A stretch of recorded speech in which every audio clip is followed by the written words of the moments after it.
સાબરકાંઠાના હિંમતનગરમાં Ponzi scheme મામલે મોટી છેતરપિંડી સામે આવી છે। એપી કન્સલ્ટન્સી નામની પેઢી સામે ગ્રામ્ય પોલીસ મથકે ફરિયાદ નોંધાઈ છે। હિંમતનગરના રોકાણકાર મિતેશ કાંતિલાલ ખેમાભાઈ પટેલે ઊંચા વ્યાજદરની લાલચે 53,58,000ની વધુનું રોકાણ કર્યું હતું।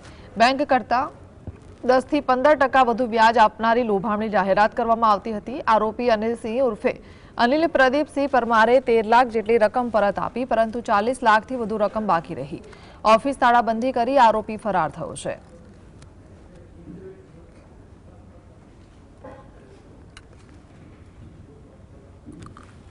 સંવાદદાતા જુગનુ જોડાય છે। જી જુગનુ,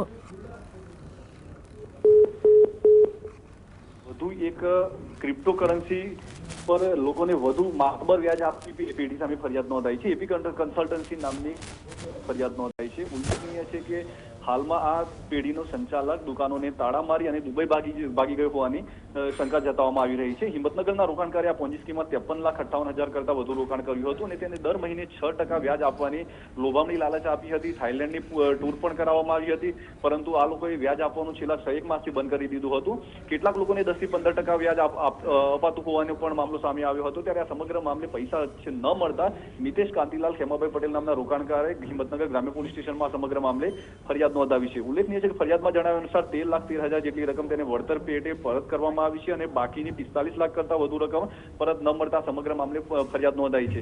સાબરકાંઠા જિલ્લામાં આ 6ઠ્ઠી પેઢી છે જેને સામે આ રીતે ચીટિંગની ફરિયાદ નોંધાઈ છે। નોંધનીય છે કે આ માત્ર એક જ રોકાણકારે ફરિયાદ નોંધાવી છે। આવા 100 થી 150 રોકાણકારો હજુ બહાર આવે તેવી શક્યતા છે। ત્યારે સાબરકાંઠા પોલીસે આ સમગ્ર મામલે ફરિયાદ નોંધી અને તપાસનો ધમધમાટ શરૂ કર્યો છે। જી જી, આભાર।